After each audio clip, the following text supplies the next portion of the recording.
Hey, welcome to the channel. Thanks for joining us today, and I hope to see you coming back frequently to join in on some of the information, some of the great things that we're going to be able to share, and also part of our objective for this channel is to inspire others to think about retirement a little bit differently. Welcome along on behalf of myself, Kevin, and my wife, Marilyn. Really happy to have you here today. So what's the channel all about? Why Retirement Unhinged? Well, we came up with that name basically because we had some family and friends saying to us that kind of what you're planning to do in retirement is a little bit crazy, and another word for crazy or terminology is unhinged. You're a little bit unhinged. We mean that as a good crazy, not a bad crazy. So let me just get that out on the table straight away. At least we hope it's a good crazy.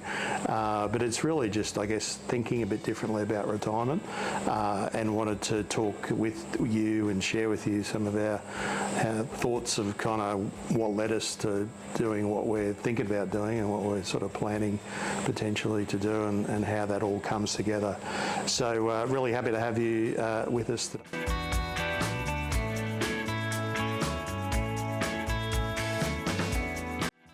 What were those sort of driving factors that made us think a little bit differently?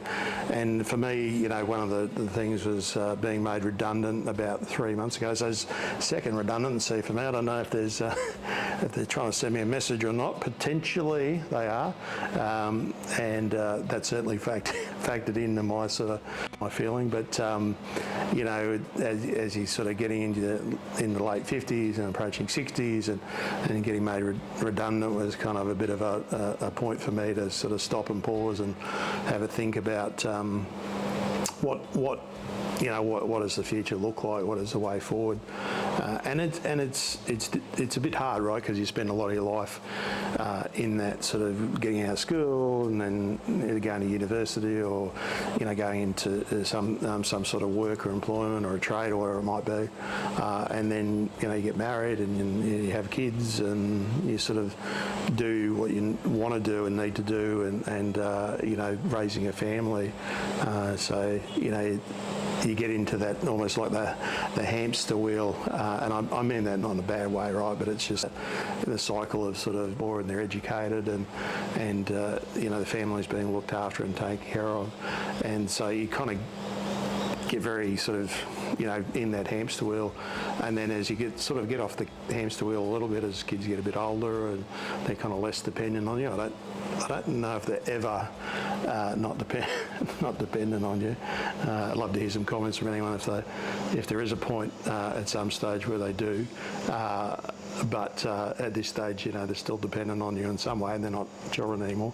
But at any rate, you work through that period very hard, and you're in that accumulation phase of trying to get the family and build some wealth and develop investment, or some what we call in Australia superannuation. In the UK, it's your pension funds, your occupational pension or whatever, and in the US it's the 401k sort of mentality, thinking about what does it look like in the future. So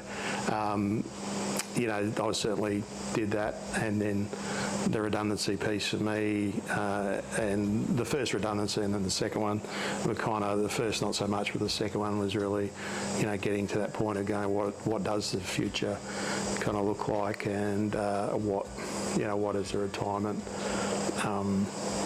what would you do, right? Do you go into retirement, and how are you going to fund it, and all those sort of elements of, how you're going to keep motivated or mentally stimulated, I guess, and what are you going to do, and probably the financial piece is a big one, certainly for me, as I'm sure it is for a lot of people, of, how do you fund your lifestyle?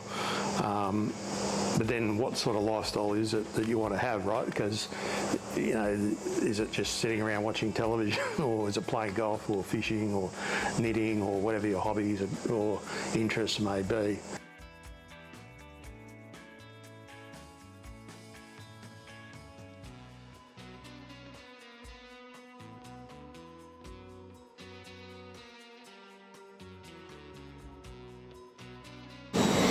Yes, I guess when you think about retirement and what it would look like differently from our perspective, it's really just about, I guess, challenging the convention that you stay where you are and you stay put and you do your hobbies and things progress from there.